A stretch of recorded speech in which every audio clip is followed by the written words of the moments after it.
And I think the poem is Freeze Framed. Wow, I don't have audio. Right. Yeah. Okay. I don't know which one to start with. Well, I'll start with the can hear you, poem. Babs. Huh. You do have Can you hear audio. me? You can hear me, okay? We can hear Babs, but she's saying that she doesn't have audio. Oh, I've got it now. Oh, Okay. Okay. I couldn't figure out what I did Okay. wrong. Okay. Well, Ann is back. okay. The poem is from a new collection. You know, I like to do poetry books, and this new one that just came out a couple weeks ago is called, here's a picture. It's called Underpinnings, and the poetry of seasons, creatures, and plants.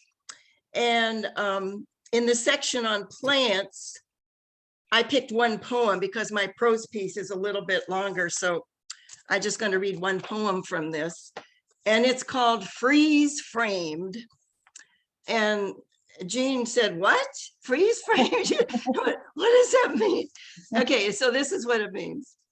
Pressed flowers in a lavender frame, flat, dried petals and needles, stems and buds never flowered, reminiscent of an antique leisured past. Behind glass, these remnants of vibrant plants, denied the full cycle of blossom and brittle death, live anew, unscented and fragile. Viewed by every passerby, the delicate one-dimensional pieces capture a moment in time, the way Da Vinci's Last Supper freezes the tableau at the instant of posed betrayal. Transformed to another mode, the dead flowers have gained a legacy of beauty from the artist's touch, the way poems create new meanings from the stuff of life. Ah, yes. So that went where you didn't know it was Yes. going, right? Yeah. Now it makes sense, Margaret. I didn't know it was going when I started it either, probably. This poem, this is a prose piece, which is called Remembering. On Sunday, November 6, 2022, Pastor Ben said that, quote, Americans need to do a better job of remembering, end quote. And that we Christians should practice remembering as a spiritual discipline. At my age, I do a lot of remembering, as well as assessing the meaning of what was and is. I'm thinking of two occasions where such a focus was especially deliberate. In 2002, I was asked to speak at my college's 50th class reunion. Yes, I graduated in 1952. I chose to talk about the values I had absorbed and how they stood the test of time. My feelings were very positive about the Culture for Service motto and both the academic integrity and quality of lived experience with faculty and fellow students. I said the one thing that I believe had needed improvement over the years is the acceptance of failures. In those days, I did not see any sort of failure as acceptable. The other occasion of deliberate remembering was inspired by a student in a senior writing class a couple of years ago. This man was working with adolescent youth and asked us class members to write briefly 5 things we would do if we were 20 again. This would be the wisdom of age speaking to those just starting out. I don't remember what I had sent this entrepreneur, but Ben's sermon sent me back to those occasions and onto a current age-appropriate task of winnowing, not just earthly possessions, but more important, the meanings that have best survived these many years. I'm surprised to find out that the older I am, the fewer are the truly important values. In my case, they are based on my understandings of the Christian faith, in which the foundational principles are to love God and your neighbor as yourself. So what has helped me in carrying out this mandate? I don't know how many of my priorities come from my background and what are from my life experiences, but I pass them along. The first value is kindness, which means valuing each person and supporting his or her growth. This should be a habit, which helps when dealing with serious violations. Persons practicing evil are still part of humanity, as Gandhi also made clear. I believe that kindness of this sort is the essence of the biblical definition of love, and the necessity of kindness simply cannot be overestimated. The second value is balance, including valuing both myself and others, as well as recognizing that we live interdependently with other humans, creatures, plants, and the earth in all its cycles. The third value is living with intention, which is the practical side of purpose based on meaning. For me, intention implies a rationale for planning and acting, living with the understanding that time is short, and we do the best to name priorities and timeframes and keep to the focus. The fourth value is honing the skills of discerning. That means cutting through the distractions and falsehoods to arrive at truth, a truth open to further enlightenment and not used as a hammer to punish or denigrate others. I believe that the practice of kindness, balance, intentionality, and discernment are helpful ways of loving God and our neighbors. I honor my personal and cultural forebears who passed these values along, and I suppose that gratitude for the privileges stemming from this inheritance and my many opportunities should be my fifth legacy value. In truth, remembering links us to the past happenings, often painful, that others have endured to pave our way. We honor the suffering and successes of those who came before by learning from them and carrying the torch forward inch by inch. Wow. Wow. You know, that's an age appropriate. Yeah, yeah, good lessons. Yeah, to winnow that, all that life experience down to those three basic values. Yeah, I mean, Doing they're some fewer than I serious thought. reflection. Yeah, it's Yeah. something that you do. Yeah. Well, thank you, Margaret, for your words of wisdom today. Yeah, I hope it doesn't sound preachy. You know, I didn't want it to be preachy, but No, I it's don't think just, so at all. it's just where I'm at, what I'm thinking about. Yeah, Yeah, right. Sound preachy. Sharing yeah, but- reflections of your life. right. It is. And it started out with that sermon on remembering, and that's kind of took me to there. See, you never know, the ripple effects of sermons or what you say or your poems Right. or whatever. Remembering, right. It just keeps flowing. Yeah. Well, thank you, Margaret. That was a You're welcome. wonderful way for us to start out. And today, did everybody hear that today is Lynn Gentry's birthday? No, we didn't know. No. We were celebrating her Happy birthday. Happy birthday, Lynn. Happy birthday. Now, Louise, is that you behind that sign? Oh, that's so Thank you, appropriate. y'all. All I right. I think I'm Lynn, probably right in the middle of this demographic. Yeah. would you like to read next, Lynn? Sure. And what are you reading? Well, let me get in position here. It's called Social Intelligence. Social intelligence. It's from my book. If anybody doesn't know the title, it's Episodes in a Cultural Revolution. And it's about my first high school boyfriend. So his name is Bob. The relationship with Bob brought with it entry into worlds previously unknown to me. Through him and his family, I had my first encounter with the social graces, things like table manners and the consideration of others. It sounds unfathomable in retrospect, but I really hadn't been taught even the most basic things about how to get along with others in the world. Over the years, when realizing these deficits, I felt like Ishi, the primitive Native American who was the celebrated 1960s anthropological find. I was somebody's not muted. Sorry. I was a primitive just now entering a more civilized world. On occasion, as a kid, a neighbor adult or some other outsider would inquire, "Where are your manners?" I had no answer for them and no parental model to fall back on. I would hear criticism when I didn't perform correctly, but never got any social cues on the proper way to be. I'm sure it had an impact on my outsider status. Party invitations never came my way, nor did I ever form a group affiliation at school. I was painfully aware of my exclusion. My consolation was that it was nothing new. My social milieu wasn't necessarily larger with Bob, but our alliance brought intimate input from someone who loved me enough to want to mold my behavior and have others see the goodness in me that he had discovered. His parents appreciated my intellect and served as social models. I loved the warmth of being among them and spent as much time in their home as I was allowed. Bob and I looked toward a non-specific future together.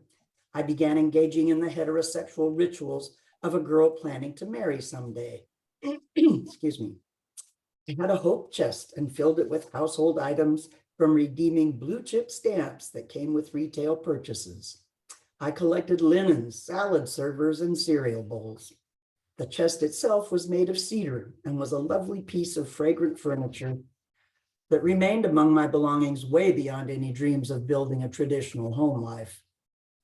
In an effort to create an arsenal of skills for a future union, I took the then mandatory homemaking class and barely survived with a passing grade. Our first project was to sew an apron we would then wear for a year's worth of domestic endeavor. I hated sewing. I did, however, manage to fabricate a lovely shirt for Bob, truly a labor of love, a Pendleton wool long-sleeve creation of a rich blue-green plaid. The predominant memory is of pulling out over and over seams that were less than perfect and wrestling with the specialized stitching of buttonholes. Mother lauded my efforts, but the taste left in my mouth was the developing belief that love brought with it struggle for perfection and anxiety about performance. Typical of any young persons entering the wide world of sexual activity, Bob and I had no emotional grounding for the minefield we were entering. Birth control was not available, readily or otherwise. The birth control pill was yet to be developed, and condoms were sold only to adults. Hell, we had only vaguely even heard of condoms. The times were puritanical and repressive. Enforcement of the mores of the day were left to the honor system. I just refused the convention and defied the honor system. I never felt bound by what was expected of good girls, so it became commonplace to worry about pregnancy. I was graced with an exceedingly regular menstrual cycle and had as my only resource the so-called rhythm method of contraception. Certainly, I was bright enough to count to 28. But we had our scares, or I should say I did, as I kept most of my anxieties about late periods to myself, not wanting to freak out my beloved. In those times when I was worried, I developed a habit of retreating to a favorite spot high on a grassy hill overlooking the high school and doing some serious meditating that mostly took the form of making promises to a higher power that if I could just escape this one time unscathed, my behavior in the future would be exemplary. I called these sessions vigils, and I'm not even sure where I learned the concept.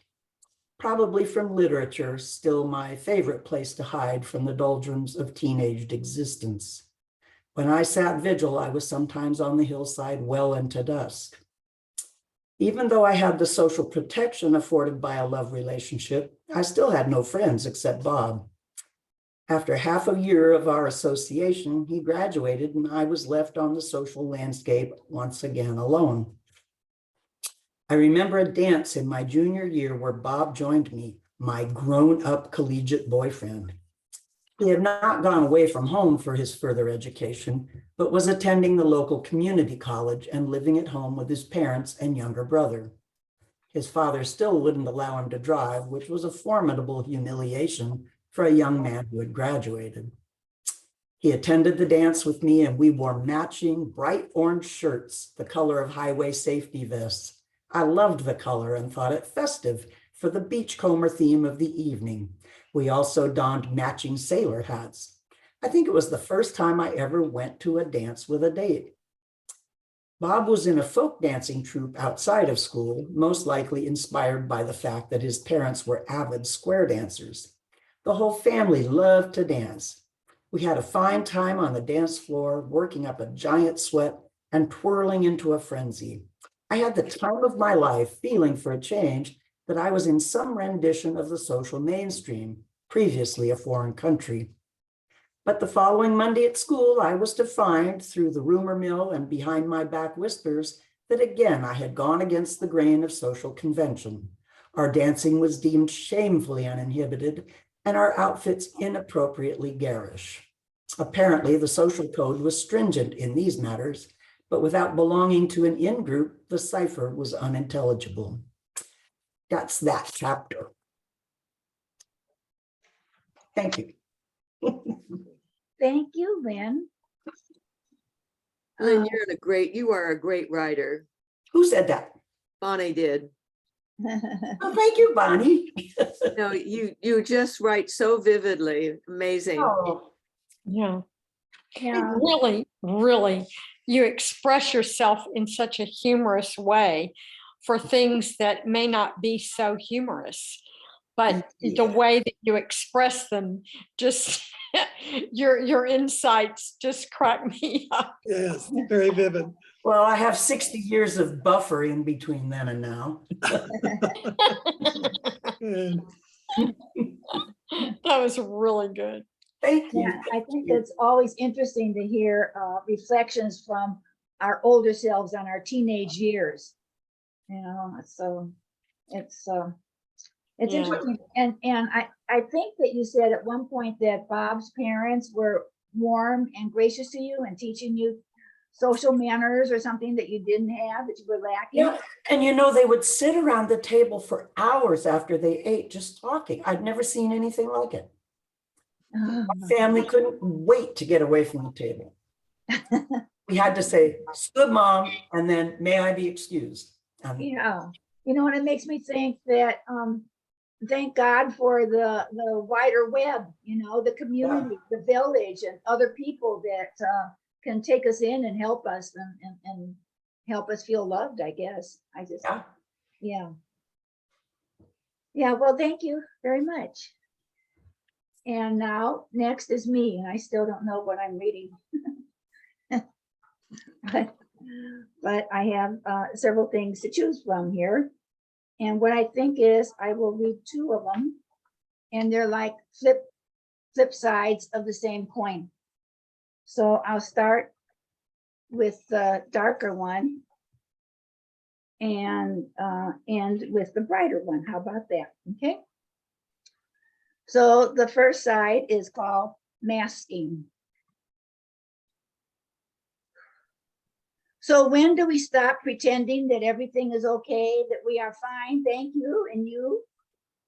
We dutifully and fearfully and hopefully don our masks and venture forth into a toxic stew filled with ominous viruses, germs, pollutants, and threats of all kinds, biological, gases, emotional, psychological, human against human, human against nature, nature against human, wars and rumors of wars, road rage and outrage, global warming, a constant warning that is continually ignored, denied, protested, and argued while the decline goes on, the crisis increasing, the belugas dying of starvation, the trees burning or tumbling over, the people begging for life like never before. Before the catastrophe, before COVID, before the collapse, yes, we wear our masks for protection, but meanwhile, the air, the waters, the soil, the ecosystems are being polluted and depleted. Plants and animals, including us people, dying. The living planet of such beauty and diversity going, gone. But we bravely wear our masks, believing that that will save us. Just us? Only us? Will masks save the planet? Will masks spare the destruction? Will masks save the forests, the oceans, the belugas? Will masks stop wars, hatred, violence, and lies? Will masks bring us together and restore Gaia, the commonwealth, the holiness of the whole? And just what masks are we wearing? The ones over our noses and mouths? Oh, yes. But what about the ones over our eyes, our souls, our sufferings, our fears, our truths turned into lies? Yes, I'm okay. Are you too?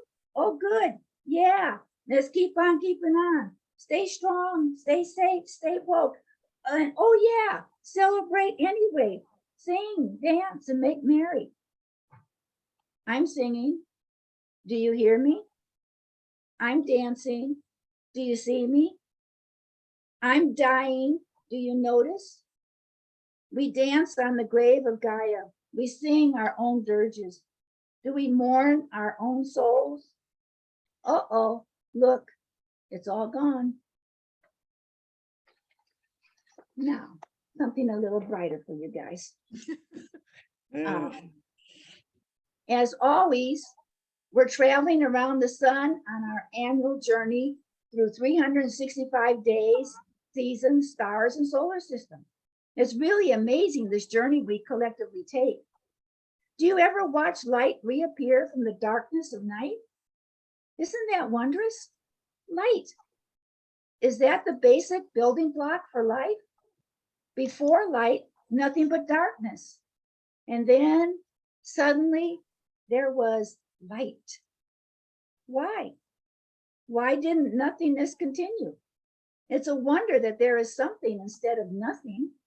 And then such an astonishing variety and abundance of something, not counting other stars, solar systems, universes, and planets, but just here on Gaia, better known as Earth. We have a mind-boggling array of life forms.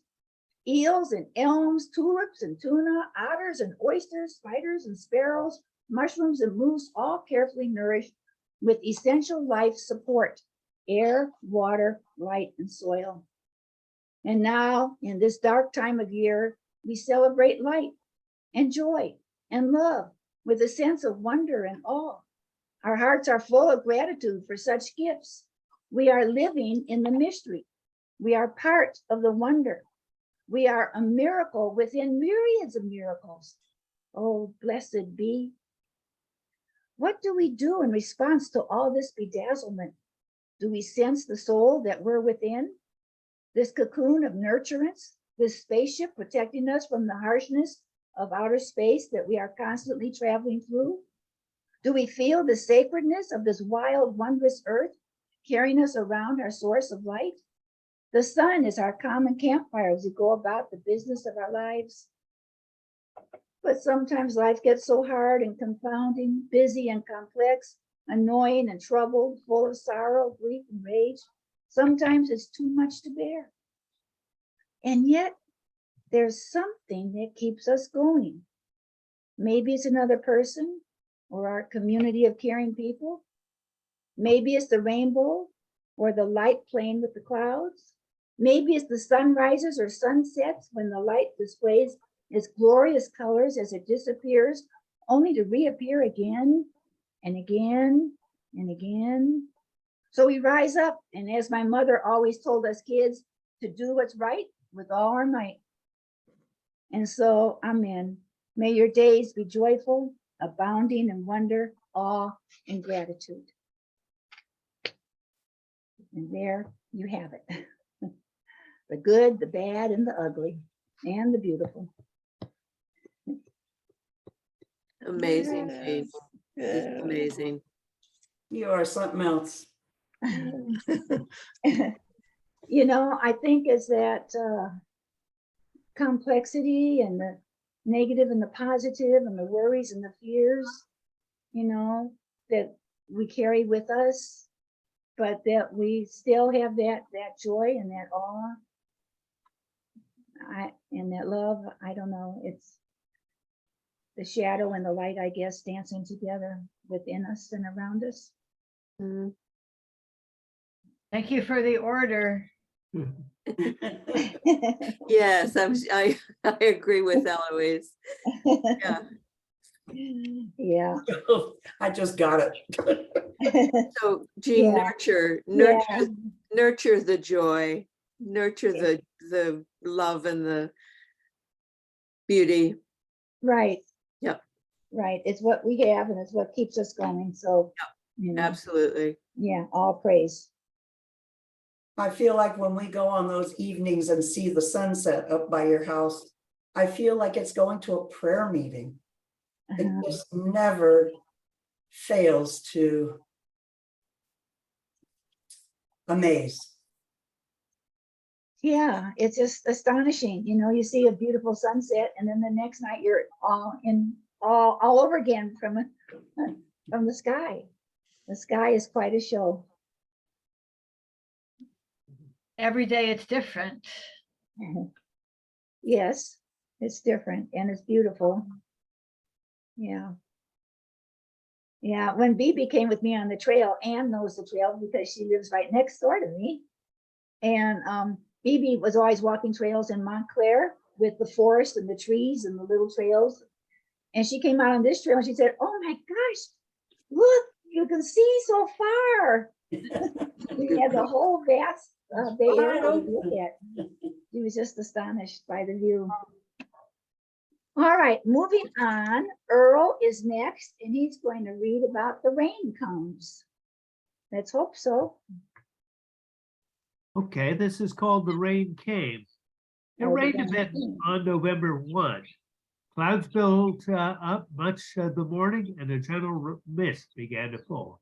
Then it rained harder for a few minutes before easing off and then clearing by mid-afternoon. Kathy and I took a walk around the block. The skies were clear, the air clean and crisp, and winter's chill gripped us as we walked briskly, hurrying to return to our warm house. Winter is approaching again, but the question remains, will enough rain come to ease or even break the drought that has gripped California for 20 years? I've lived in California all my life. I've seen winter spring torrents of rain causing massive floods. In December 1955, storm after storm battered us with pouring rain for 3 weeks. Every night, the news reported there were rising waters everywhere as Yuba City and Marysville flooded. I wondered if it would ever clear up. It did, and we enjoyed a lovely warm spring. Kathy, I remember the winters of 1981-82 and 1982-1983, where El Nino brought us 2 years in a row of over 50 inches of rain.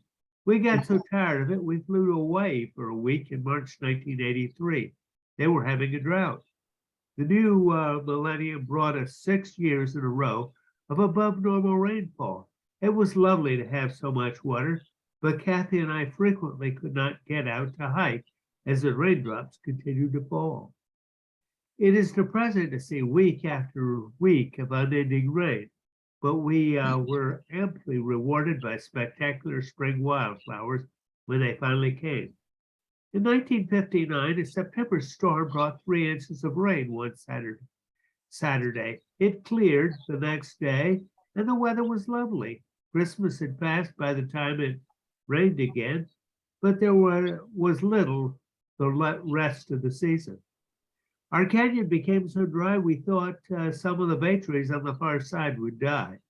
We had wet years and dry years in the 60s. Critical drought returned in the winter of 1976 and 1977. We had sunny, bright day after sunny, bright day. When I hiked during those winters, there was barely a hint of moisture in the soil. Bravely, a few blades of green grass emerged after feeble rains, only to be prematurely baked brown by searing spring heat. Then we had a 6-year drought from 1986 through 1992, almost as bad as 1976 and 1977. Kathy and I had moved to Black Hawk in June 1987 and bravely built terraces in our backyard, hoping for rain. In 1990, things improved slightly, and we planted some squash, lettuce, and tomatoes. We had more green tomatoes than red ones. By October, we had pumpkin vines marching all over the yard and pumpkins everywhere. When the rains returned in the fall of 1992, we had lost interest in gardening. In 2012, drought returned to California. Our cartoon described our new climate. Fruit trees bloomed in the winter, were green in the spring, burned in the summer, and dead in the fall. There was more rain in 2017, and 2018 brought an above normal rainfall year. By 2019, it was clear the drought had returned, and the scientists increasingly talked about global warming. In 2020, there was little rain as we watched from inside, confined by COVID, as the sun marched across the sky each day. That fall, the skies were filled with choking smoke as millions of acres of our forests burned. One day, the darkened sky was orange. The night lights were on past mid-morning. In 2021, a wet October and December brought hope that the drought might end, but there was little rain that winter. A second storm came on November 7th, but it looks like the rest of the month will be dry. There has been snow in the Sierras. Another winter is coming. It is the third La Nina in a row where water in the tropical Pacific Ocean is cooler than normal. Typically, La Nina winters bring early rains and then they quit, as they did last winter and have in so many recent years. Yet sometimes there is above normal rainfall with La Nina. With global warming, I wonder when we will see El Nino again. We must conserve water where we can as we hope and pray for more rain in an ever drier climate. The cat in my lap cares little whether it rains. She manages fine on less than a quart of water a day.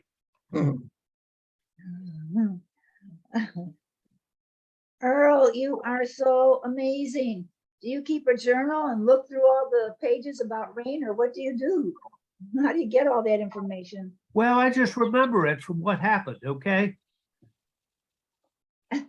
You just remember it. Yeah. I have a rather remarkable memory. Say.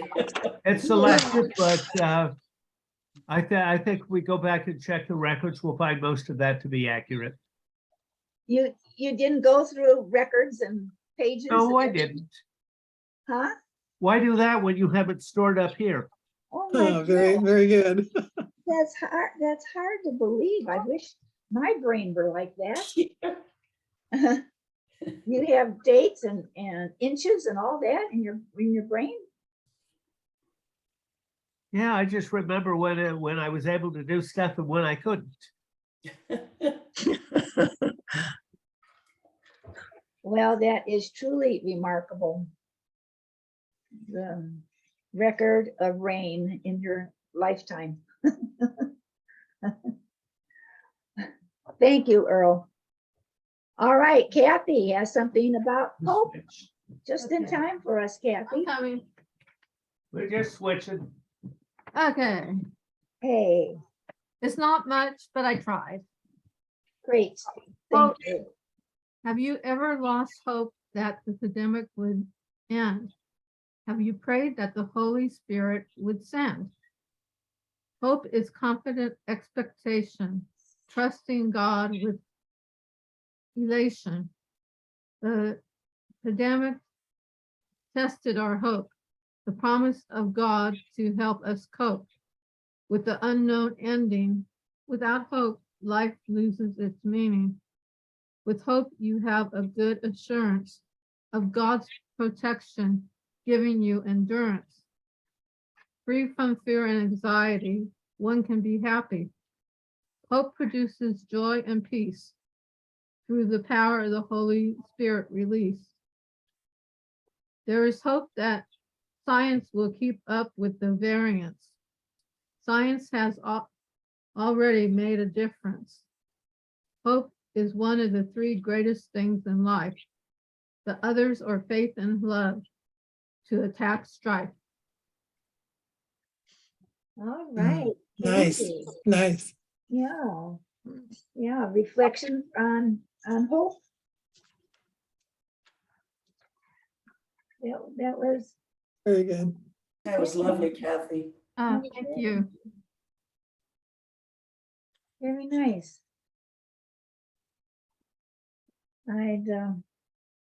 I appreciate you writing that and sharing that with us. Yeah. Maybe next time we have one on faith and another one on love. Yeah, We'll have our own little trinity there. yeah. Yeah.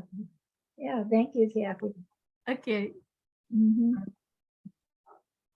And I think Bab should read before she falls asleep. all right, before we have Anne wrap our evening up, is there anybody else who wants to read or recite or tell? I don't want to overlook anybody. So Keith, you would like to share something? You're muted, Keith. There, I'm unmuted. Okay. Yes, I would like to do a reading, and the background very quickly is I was raised on about 3 acres of land out on the edge of a town of about 40,000. And we had, there are 5 children in the family. And dad was or elementary school principal. So with that, it's called I Grew Up. I grew up watching quail mamas strut across the street with 12 or 13 little babies and a perfect row right behind. I grew up finding rabbit nests filled with fur pulled from the mama rabbit's body. I grew up with the sound of doves cooing. I grew up going to sleep to thunderstorms lighting up my room and booming near at hand. I grew up popping tar bubbles in the street and blowing dandelion heads into the wind. I grew up calling adults Mr. and Mrs. or Miss, and men I didn't know, sir, and women I didn't know, ma'am. I grew up with crickets chirping me to sleep at night. I grew up getting a pair of dress shoes in the spring and a pair of basketball shoes in the fall, at least one size bigger than I needed, so that I could grow into them. I grew up thinking a 64 box of new crayons would be heaven. I grew up knowing mom and dad didn't have a lot of extra money, and with 5 of us to provide for, you didn't ask for special treats. I grew up thinking Kool-Aid popsicles with toothpicks in them, made in ice cube trays in our freezer, were the best possible summertime treat. I grew up never seeing a police car on my street.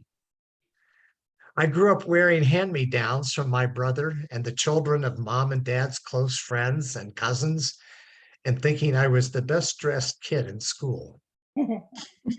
I grew up thinking eggs and beets and onions and pickled juice were a delicacy, and that everyone had leftovers at least twice a week. I grew up with Easter egg hunts in our backyard with all my cousins. I grew up assuming everyone went to church on Sundays, since none of the stores were open.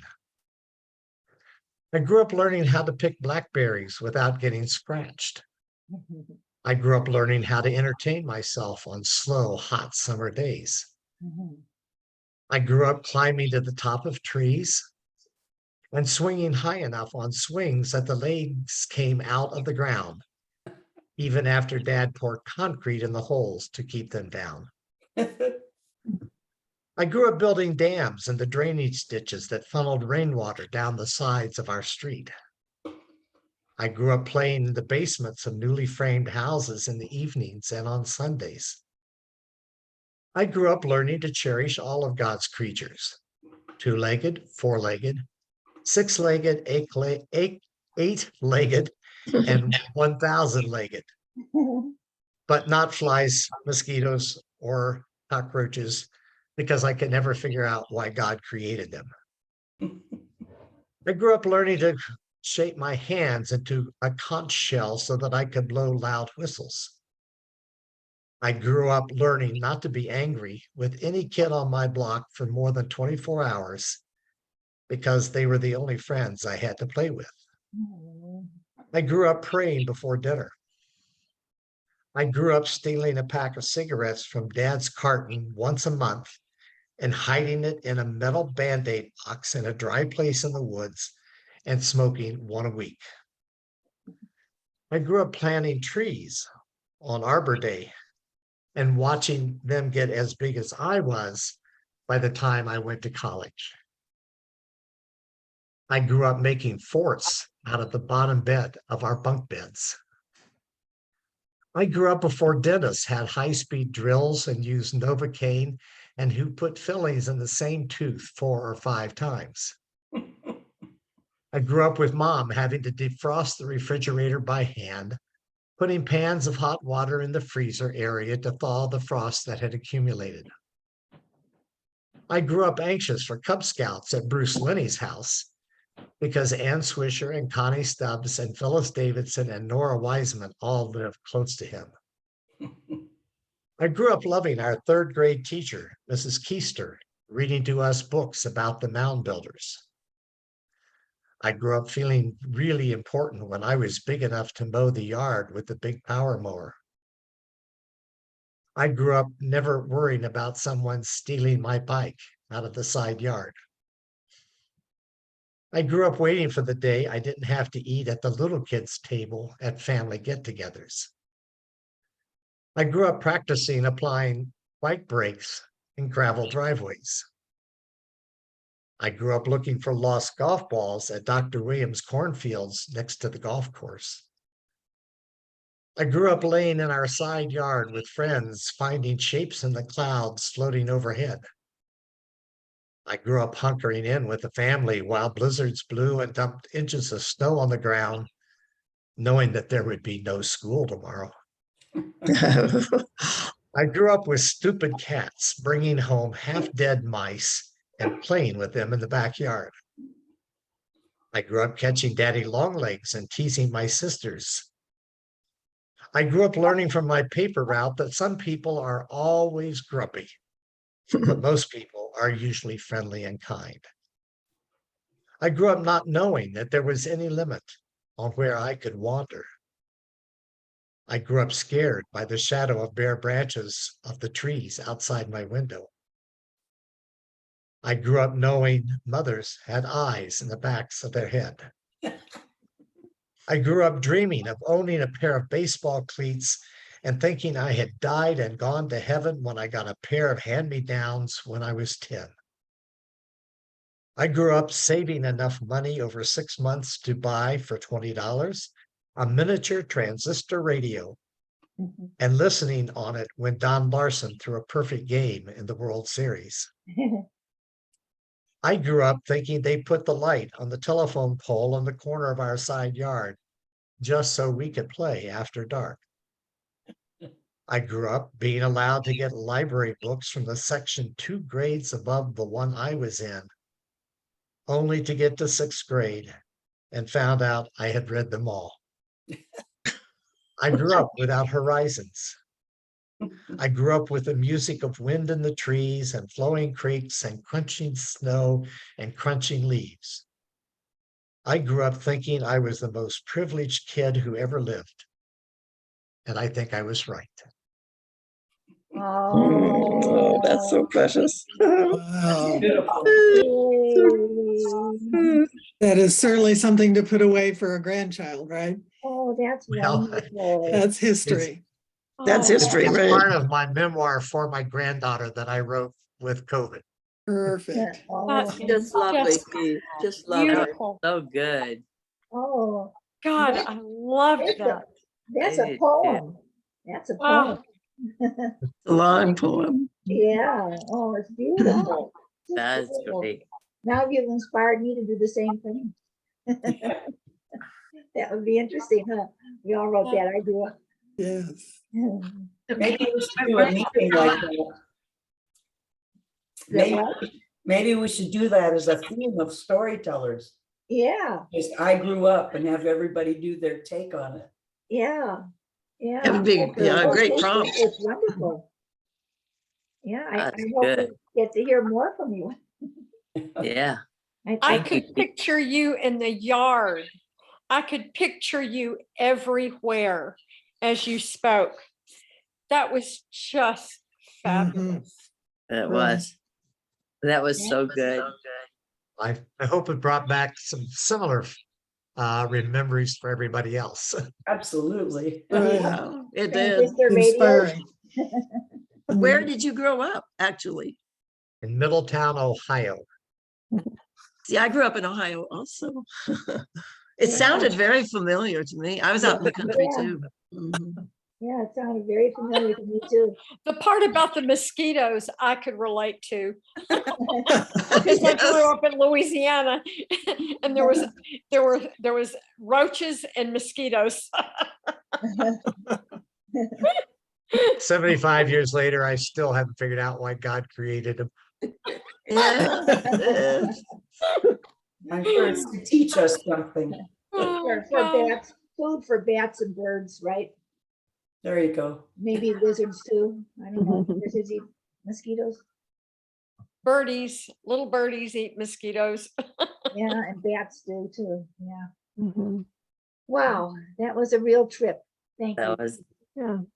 that was a gift. Thank you. Yeah. You're welcome. Okay. All right.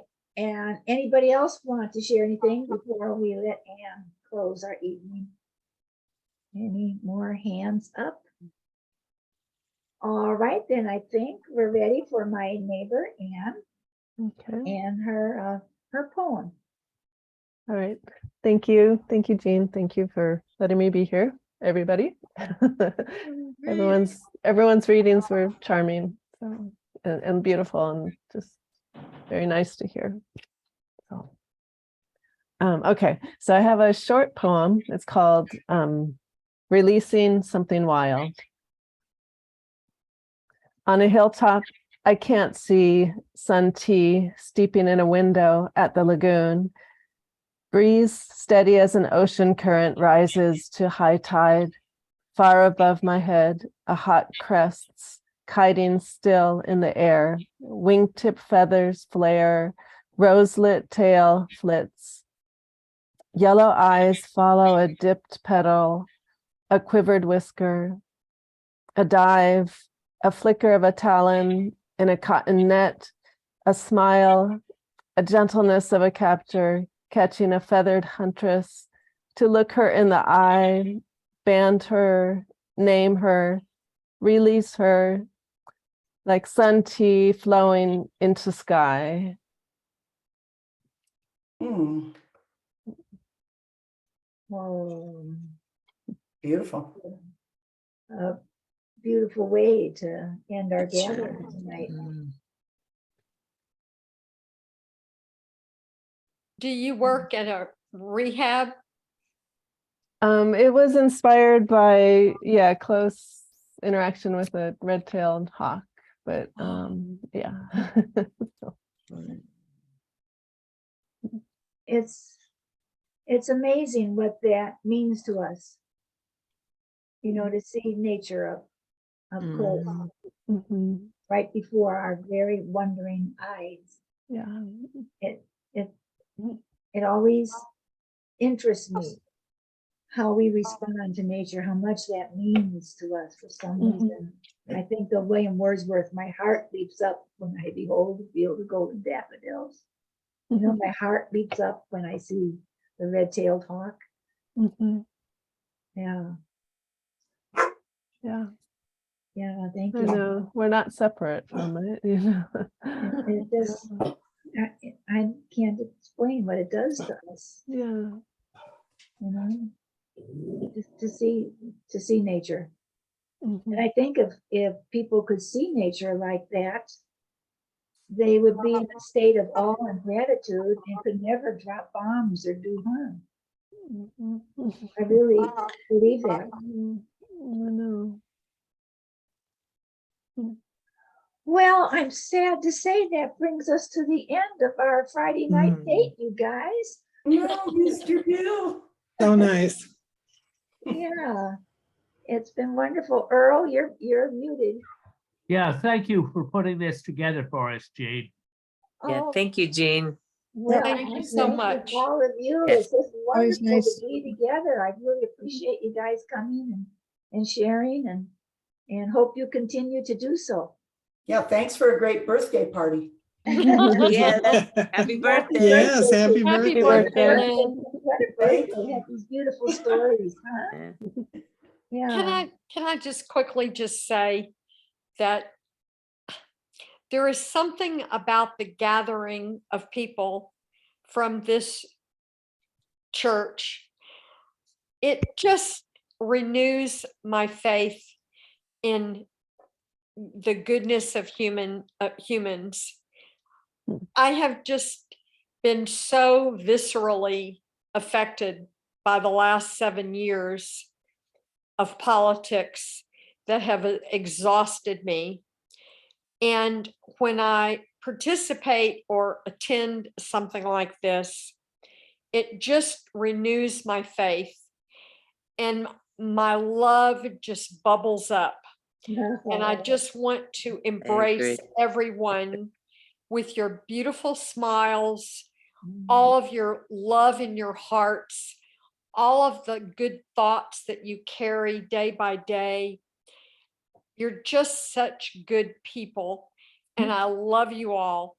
Even if I don't know each and every one of you very well, I just, it renews me.